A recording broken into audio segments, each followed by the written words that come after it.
આજની ધર્મકથા. પ્રણામ. કેવળ જ્ઞાની શ્રી જયભૂષણજી મહારાજ અને વિભીષણની જિજ્ઞાસા. અને શરૂ થાય છે રામાયણના દરેક લીડ પાત્રોના પૂર્વભવના સંબંધો અને પૂર્વભવનો એવો ઇતિહાસ કે જેના સંસ્કારો દ્વારા આ ભવની અંદરમાં રામાયણમાં તેમણે તે પ્રકારના કાર્યો તે પ્રકારની પ્રવૃત્તિ કરી. દરેક પ્રવૃત્તિની પાછળ કોઈ કારણ છે. કાર્યકારણ સંબંધ એ કુદરતનું એક એવું અદ્વિતીય લક્ષણ છે કે જેમાં કોઈ અપવાદ જ નથી. જગતમાં કોઈ પણ કાર્ય થઈ રહ્યું છે બિકોઝ એની પાછળ કોઈ એક કારણ થયું છે. આ કારણ અને કાર્યના સંબંધ વિના બાય ફ્લુક આ જગતની અંદરમાં કંઈ નથી થતું. એ જે થાય એને અચ્છેરું કહેવાય. જે થઈ ગયા 10 અચ્છેરા જે આપણને ભણવામાં આવે છે, એ 10 અચ્છેરા સિવાય એક પણ ઘટના એવી નથી કે જેનો કોઈ પણ પૂર્વાપર સંબંધ ન હોય. રામાયણની અંદરમાં જે પ્રસંગો બન્યા એનો આ સંબંધ કઈ રીતે જોડાય છે એની વાત, રસપ્રદ આખો રોચક ઇતિહાસ, પૂર્વભવની કથાઓ એ પૂજ્ય જયભૂષણ કેવળ જ્ઞાની ગુરુ ભગવંત એમના મુખેથી ફરમાવી રહ્યા છે. અસંખ્ય વર્ષ પૂર્વેનો કાળ. આ જ ભરત ક્ષેત્ર અને એમાં ક્ષેમપુર નામનું નગર. નૈદત્ત નામના શેઠ અને સુનંદા નામની એમની પત્ની. 2 પુત્ર થયા. એકનું નામ ધનદત્ત, બીજાનું નામ વસુદત્ત. નૈદત્ત શેઠના પડોશમાં યાજ્ઞવલ્કય નામનો એક બ્રાહ્મણ રહેતો હતો. એની સાથે ધનદત્ત અને વસુદત્ત બંનેની મિત્રતા હતી. એ જ ક્ષેમપુર નગરની અંદરમાં સાગરદત્ત નામના બીજા એક શેઠ રહેતા હતા. એમની પત્નીનું નામ હતું રત્નપ્રભા. એમને એક પુત્ર અને એક પુત્રી હતા. પુત્રનું નામ ગુણધર અને પુત્રીનું નામ ગુણવતી. હવે આ ગુણવતી જ્યારે યૌવનમાં આવી, રૂપ અને ગુણથી એની શોભા વધી, ત્યારે સાગરદત્ત શ્રેષ્ઠીએ ગુણવતી માટે સુયોગ્ય વરની શોધ કરવા માંડી. એની દૃષ્ટિમાં નૈદત્ત શેઠનો પુત્ર ધનદત્ત એમને ઘણો સુયોગ્ય લાગ્યો. નૈદત્તની સમક્ષ વાત મૂકી. નૈદત્તે સાગરદત્તની વાતને વધાવી લીધી અને ધનદત્તની સાથે ગુણવતીનું સગપણ થઈ ગયું. બીજી બાજુ એક સાવ અઘટિત ઘટના બને છે. ગુણવતીની માતા રત્નપ્રભા, એણે એ જ નગરના ધનાઢ્ય શ્રીકાંત નામના શ્રેષ્ઠીએ એમની પાસે ગુણવતીની માંગણી કરી. અને જો ગુણવતી એને પરણાવવામાં આવે તો લાખો સોનામોર રત્નપ્રભાને આપવાની એણે વાત કરી. ગુણવતીની માતા રત્નપ્રભા લલચાણી અને એણે એની માંગણી સ્વીકારી લીધી. સાગરદત્તને પિતાને આ ઘટનાની કોઈ જ ગંધ પણ નહીં. પણ ધનદત્તનો જે મિત્ર હતો યાજ્ઞવલ્કય, એના જે પડોશમાં રહેતો હતો, એને ગંધ આવી ગઈ. કારણ કે આ શ્રીકાંત શ્રેષ્ઠી એ એના પરિચયમાં હતો. એને જાણ હતી કે ગુણવતીનું સગપણ તો મિત્ર ધનદત્ત સાથે થઈ ગયું છે અને બીજી બાજુ રત્નપ્રભાએ શ્રીકાંત શેઠ સાથે આ ગુણવતીનો સોદો કરી લીધો છે. એને આશ્ચર્ય થયું, પણ સાથે સાથે એને વિશ્વાસઘાત થતો દેખાયો. એટલે એણે ધનદત્તને વાત કરી કે ગુણવતી તને નહીં મળે. ધનદત્તે પૂછ્યું, કેમ એવું? તો કે ગુણવતી ખાનગીમાં શ્રીકાંતને અપાઈ ગઈ છે. શું વાત કરે છે? આવો વિશ્વાસઘાત? અને યાજ્ઞવલ્કયે પણ રોષથી કીધું કે હા, આ ચોખ્ખો વિશ્વાસઘાત છે. અને એ સમયે ધનદત્તે સ્પષ્ટપણે કહી દીધું કે હું એ નહીં જ બનવા દઉં. ગુણવતી શ્રીકાંતને નહીં પરણી શકે. હું એક કામ કરું છું, હું શ્રીકાંતને જ યમલોક પહોંચાડી દઉં છું, એને જ મારી નાખું છું. એટલે મિત્રો વાતો કરીને છૂટા પડ્યા. વસુદત્તે શ્રીકાંતનો વધ કરવાની યોજના વિચારી. રાત્રિના સમયે જ્યારે શ્રીકાંત નગરની બહાર યક્ષના મંદિરેથી પાછો આવતો હતો, ત્યારે રસ્તામાં જ વસુદત્ત તલવારથી એની પર તૂટી પડ્યો. શ્રીકાંત પણ તલવારની સાથે જ હતો. બંનેએ એકબીજા સાથે યુદ્ધ કર્યું અને શ્રીકાંત એ ત્યાં જ મરાઈ ગયો આની તલવારથી. પણ મરતા મરતા એણે વસુદત્ત ઉપર પણ તલવારનો પ્રહાર કર્યો અને વસુદત્ત પણ તરફડીને ત્યાં મરી ગયો. એક સ્ત્રીને ખાતર વસુદત્ત અને શ્રીકાંત બંને એકબીજાના હાથેથી મરાયા. મનુષ્ય જીવન સંપૂર્ણપણે ફક્ત એક સ્ત્રીની પ્રાપ્તિની કલ્પનામાં બંને હારી ગયા. મરીને એ જ જંગલની અંદરમાં બંને હરણ થયા. આ બાજુ ગુણવતીની માતાને જ્યારે આ સમાચાર મળ્યા ત્યારે તો એ બેબાકડી થઈ ગઈ. સાગર દત્તને બધી ખબર પડી એટલે એણે રત્નપ્રભાને ખૂબ ઠપકો આપ્યો. પણ સૌથી વધારે અસર આ ઘટનાની જો કોઈની પર બની હોય તો એ હતી ગુણવતી ઉપર. એ અત્યંત વ્યાકુળ બની ગઈ અને એને એટલું બધું અંદર લાગી આવ્યું કે મારા કારણે આ આખી ઘટના સર્જાઈ. એ જ ઘટનાના ડિપ્રેશનમાં ગુણવતીએ આપઘાત કરી લીધો અને એ પણ મરીને એ જ જંગલમાં હરણી તરીકે પેદા થઈ. પેલા બંને હરણો આ જંગલમાં ભેગા જન્મ્યા હતા.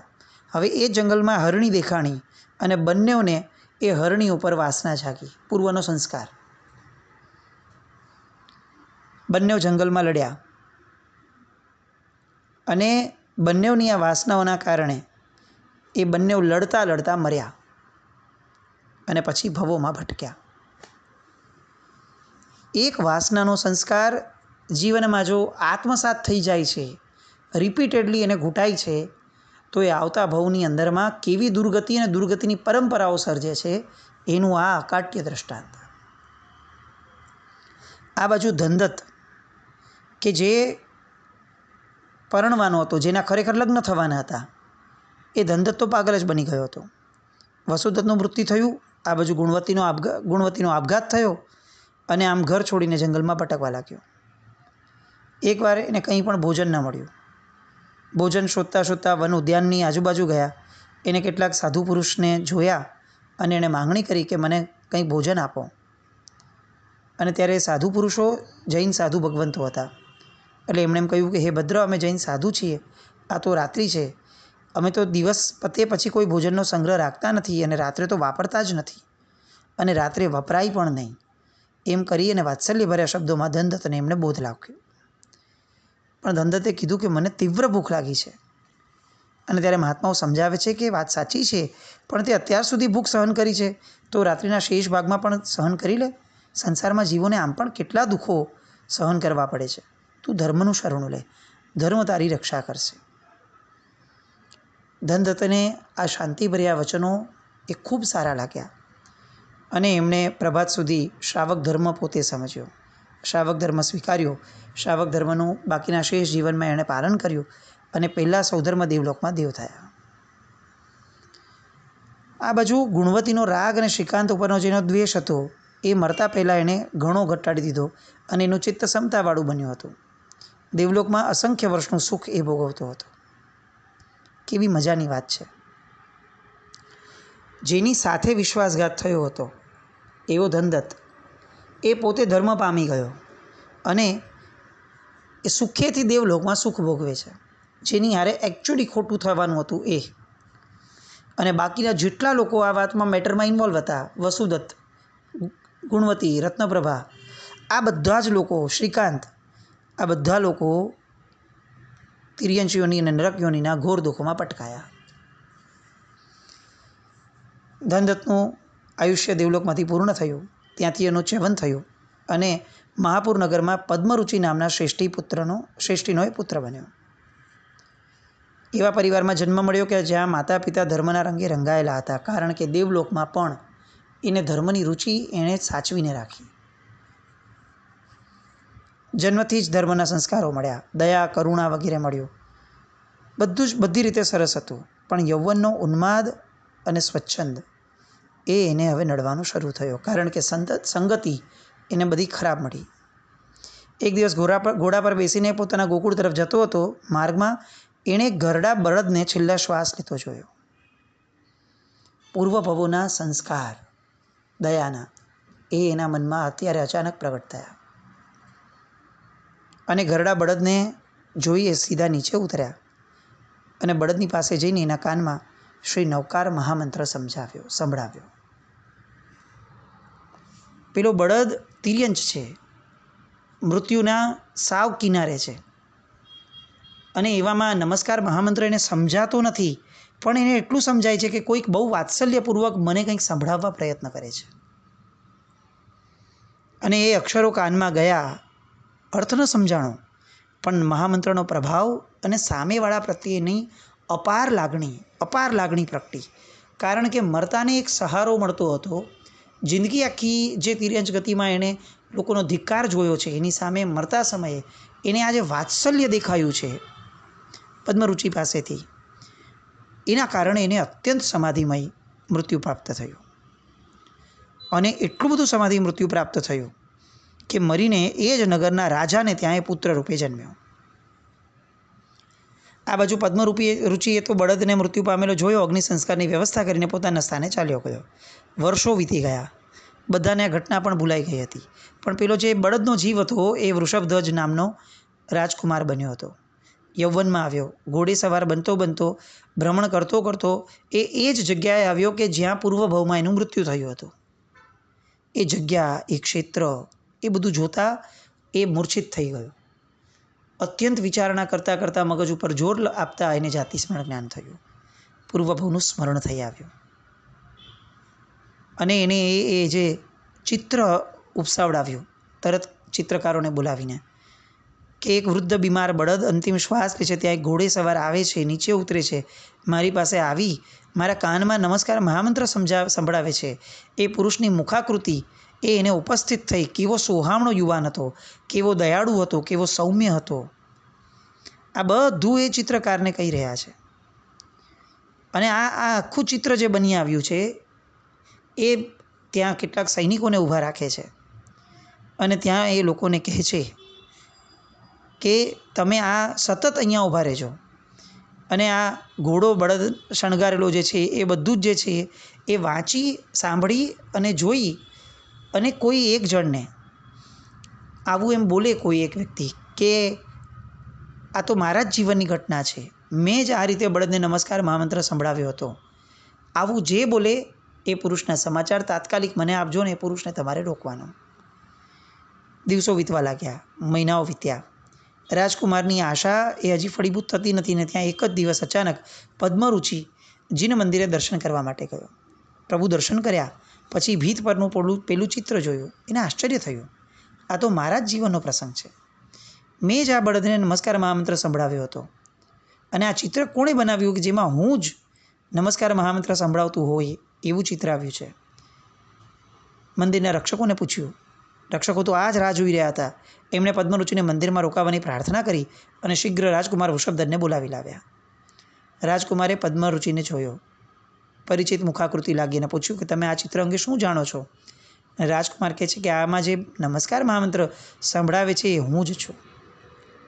અને ત્યારે આ રાજકુમાર કહે છે કે મહાપુરુષ, એ વૃદ્ધ બળદ એ હું રાજપુત્ર વૃષભધ્વજ. આપે સંભળાવેલા નમસ્કાર મહામંત્રના અચિંત્ય પ્રભાવથી હું પશુમાંથી માનવ બન્યો. અને જો આપે મારા પર દયા કરીને નમસ્કાર મહામંત્ર ન સંભળાવ્યો હોત તો આજે હું પશુ યોનિમાં હોત.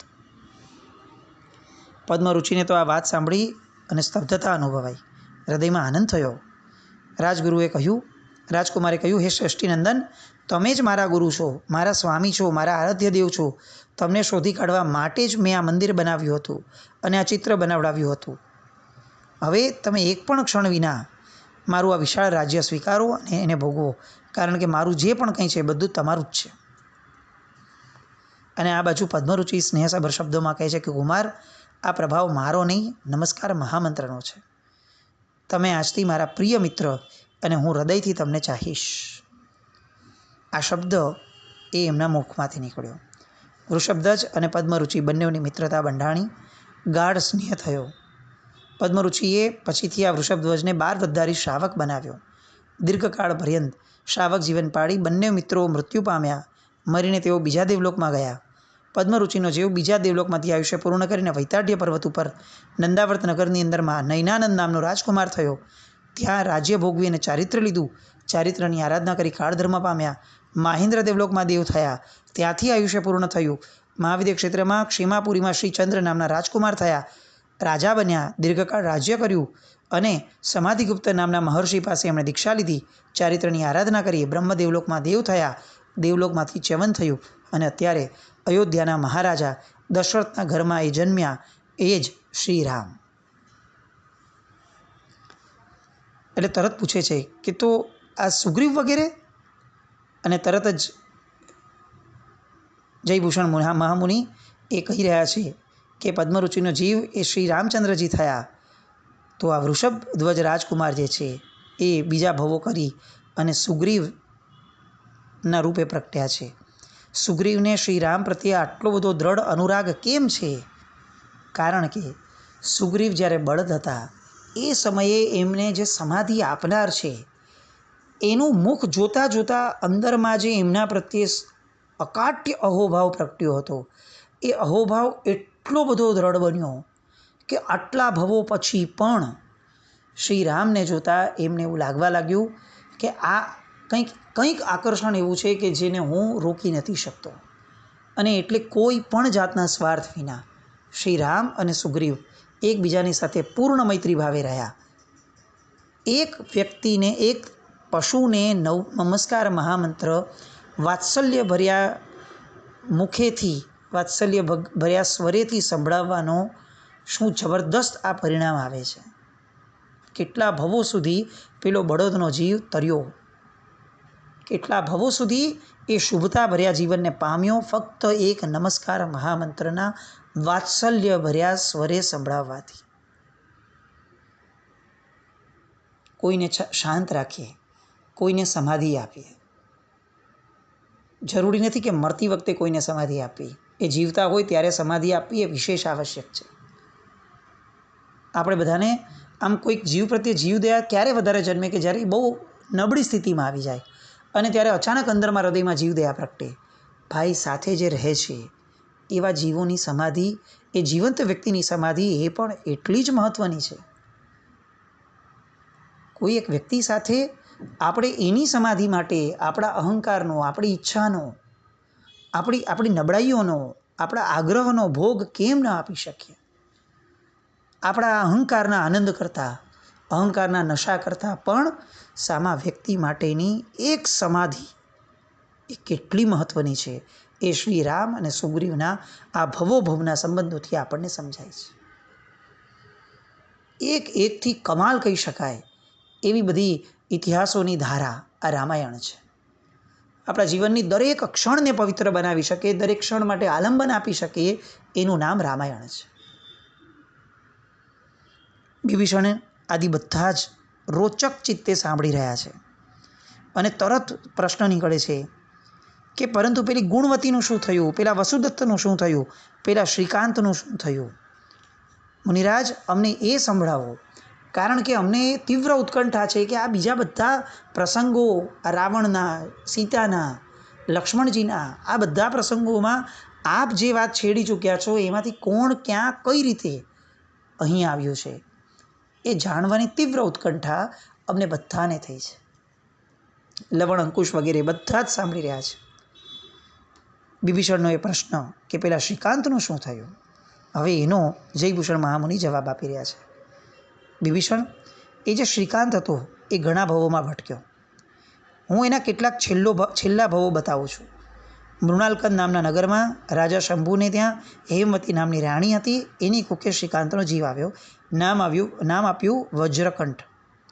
હવે પેલો વસુદત્ત, એને મારનારો, એનો જીવ પણ અનેક યોનિમાં ભટકતો એ જ નગરમાં જન્મ્યો. ઋણાનુબંધો અને વૈરાનુબંધો કોઈ ભવમાં છૂટી નથી શકતા. અનુબંધ પાડતા પહેલાં વિચારવું જોઈએ. અનુબંધ પાડ્યા પછી આપણી અધિકારની ધારા જ નથી રહેતી.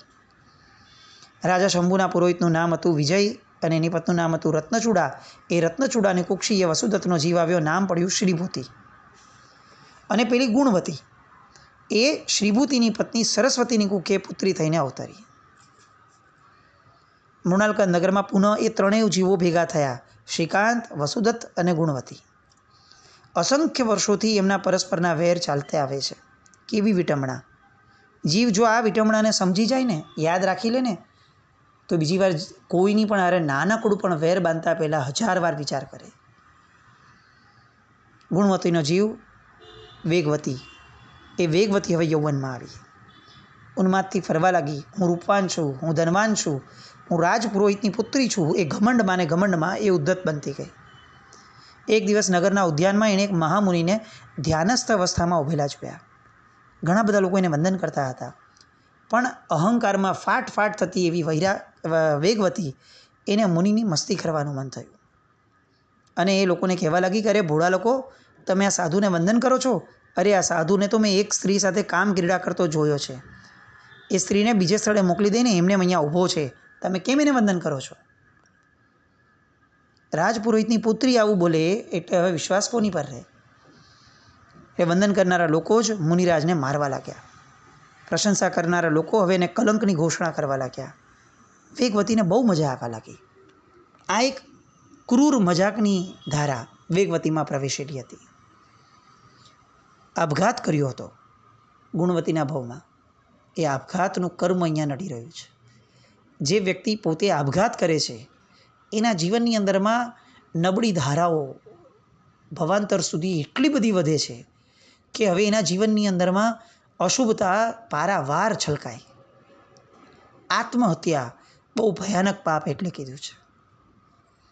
અને એ પાપ કરનાર એ ગુણવતીનો જીવ એટલે કે વેગવતી, હવે વેગવતી જે છે એણે આ સાધુને અકારણ, સાધુનો કોઈ વાંક ન હતો, બસ પોતાની જે મસ્તી કરવાની ધારા છે, પોતાનો અહંકાર પોષવાની, પોતે લાઇમલાઇટમાં રહેવા માટે પોતાની જે એક આખી સ્વભાવની ધારા પડી ગઈ છે, એના કારણે પેલા મુનિને લોકો મારવા લાગે છે અને એને બધાને પોષે છે. મારો મારો, આ મુનિ નથી, આ તો ઢોંગી છે, એ અબ્રહ્મ સેવનારો દુરાચારી છે, એમ કરી અને એના બ્રહ્મચર્ય ઉપર, મુનિરાજના પવિત્ર બ્રહ્મચર્ય વ્રત ઉપર આળ મૂકે છે. આગળ શું થાય છે આવતીકાલે ફરીથી જોઈએ. પણ એટલું ચોક્કસ છે, રામાયણના એક એક પાત્રો જે પૂર્વભવના સંબંધોથી જોડાયેલા છે, એ સંબંધો નહીં જાણીએ તો આ ભવમાં આપણે કઈ રીતે જીવવું, કેવા વ્યક્તિઓ સાથે સંબંધ રાખવો, કેવા વ્યક્તિઓ સાથેના રાગને પોષવો, કેવા વ્યક્તિઓ સાથે કમ્પ્લીટ ડિટેચ થઈ જવું, એ પદ્ધતિ, એ આર્ટ ઓફ લિવિંગ આપણને આ રામાયણ સિવાય મળવી અશક્ય છે. આવતીકાલે ફરીથી આ કથાઓમાં આગળ વધીએ. જીના આજ્ઞા વિરુદ્ધ કંઈ પણ બોલાયું તો મિચ્છામિ દુક્કડમ જૈનમ જયતિ શાસનમ.